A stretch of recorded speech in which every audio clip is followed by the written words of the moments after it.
In this module, we will be focused on kinetics, which for chemistry, the two specific parts of kinetics that we're looking at are how fast does it go, which you might expect given that it's kinetics, and we'll be looking at what is the mechanism of a reaction. We'll also have a little tour of how concentration affects how quickly a reaction goes, and hopefully we'll have a good time with it. So what I want to first do to get this kinetics stuff introduced as it's related to chemistry is just first have you consider a speed in units that you're probably used to. So let's just consider speed. And we're specifically talking about change in distance or change in position divided by a change in time. So that's a delta x over delta t. And in units that we might see often for, say, driving a car, that would be in units of something like kilometers per second. So for chemical kinetics, we're looking at how the concentration of something changes over time. So let's do this with an example reaction.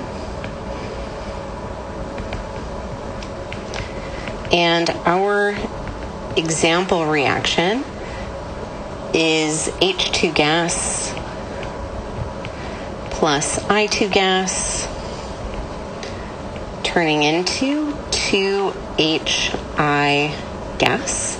And initially, we will not be dealing with anything that's at equilibrium. So we just came out of a huge section on equilibrium, assuming that you're still watching this in the order that we traditionally do, but we're back to regular reaction arrows until we get to the end of this module. So for this reaction, one of the ways that we could express the rate of the reaction is to say that the rate is equal to negative change in concentration of H2 divided by delta T. So if we expand this a little bit, I trust that you know how to do a delta of something, so how to get the final minus initial values, but let's explicitly put this in here. So for this one, it's the opposite of, get this all in brackets, here we go, the concentration of H2 at time point 2 minus the concentration of H2 at time point 1 divided by T2 minus T1. So final minus initial for each component of this rate. It'll be the rate definition specifically.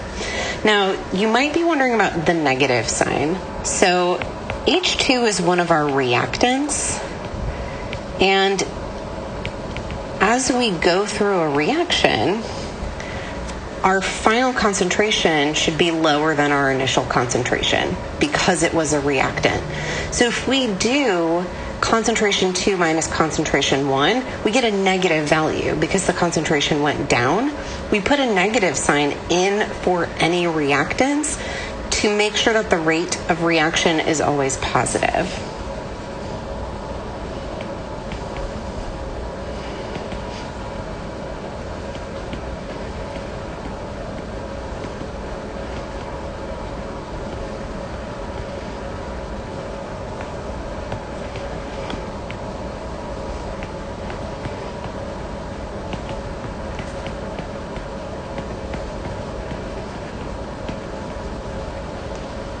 All right, so I mentioned that this is the definition of rate. So let's explicitly go into this.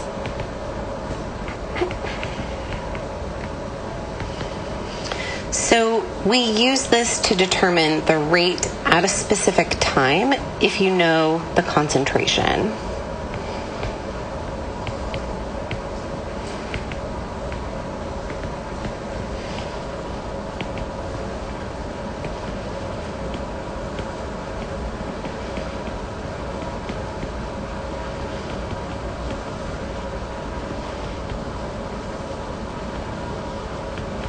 It is not possible to predict a future rate. So let me put this in all caps. Not possible. And underline it for a little more emphasis. To predict future rate from the definition.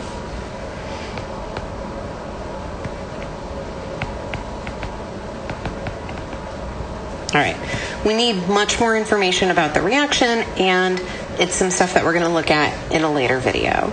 So measuring the reaction rate is something that we can do. Now, we have to do it experimentally.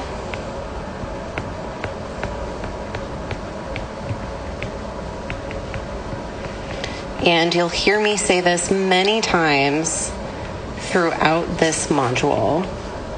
Must be done experimentally.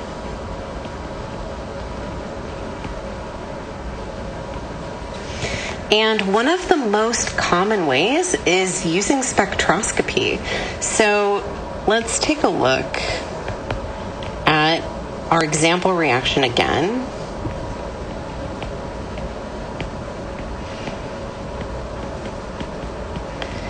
And I am going to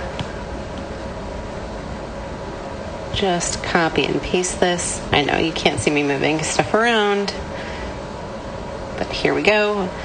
So in our sample reaction, H2 is a colorless gas,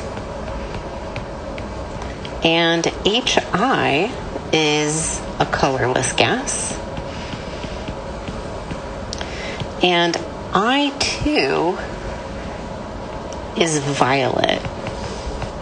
So if we had a flask of any kind and we mixed together the two starting materials, we would have a violet color in the flask. And then as they move forward and form product, that violet color is going to go away. So let's just put that down. As the reaction proceeds, the violet color goes away. And what we can do is measure how much color is there. And we have a quantitative way to do it. We don't explicitly do these calculations in the lecture portion of this course. If you take the accompanying lab or you take any other lab course, you will do calculations like this. But there is a relationship called the Beer-Lambert law that says absorbance is equal to this epsilon times B times C. And I will define a couple of these things for you. So A is absorbance. And what's so amazing is that we just have a spectrophotometer, which is a little box, and we put our sample in a sample container and put it in the box, and it spits out an absorbance number. So that's kind of perfect. This epsilon is a constant that is related to the specific compound we're looking at. So whatever it is, you would look it up. B is something called the path length. It's related to the instrument. So again, it's a value that would be given to you. And then C is the concentration. So you have two constants and a value that you measure, and you can use it to calculate the concentration of I2. So if you measure it at the beginning and you measure it at your second time point, then you very quickly and in a straightforward manner have your change in concentration. So this is how you would get it. Now, we can define the rate of a reaction in terms of any of the reactants and products. So let's do that for our sample.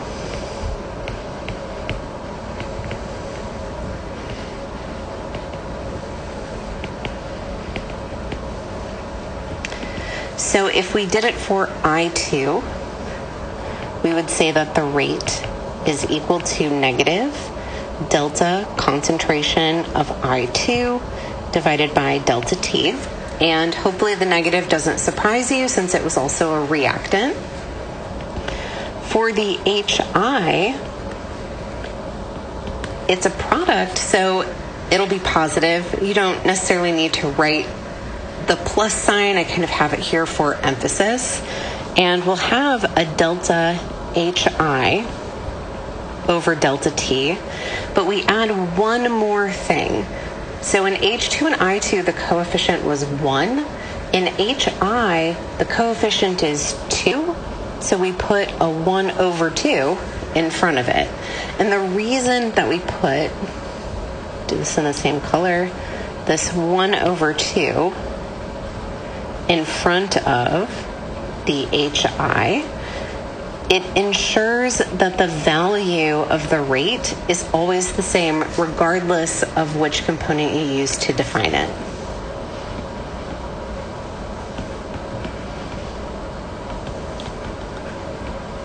And you will always use, when you're doing definition, you'll always use the coefficient from the reaction. So we've done this with our sample reaction, but let's do a generic reaction so that you have this to apply to any reaction you come across. And we're going to use this little a, big A, plus little b, big B, going to little c, little d, big D. So the lowercase letters are the coefficients, the uppercase letters are the chemicals, our reactants and products.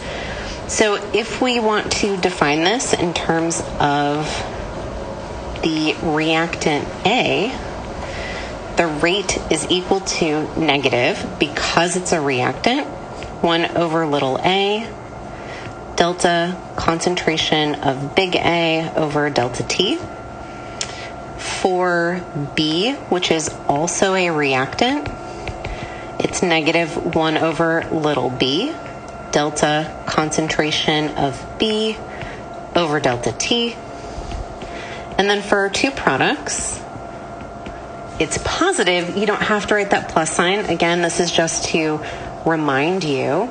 And it's 1 over little c, delta concentration of C over delta T. I think / hope you have the pattern here, and you could come up with a D on your own. 1 over little d, delta concentration of D over delta T. So the problems that you do will explicitly say definition of rate when you need to use these relationships. We'll use other language later on for different types of information.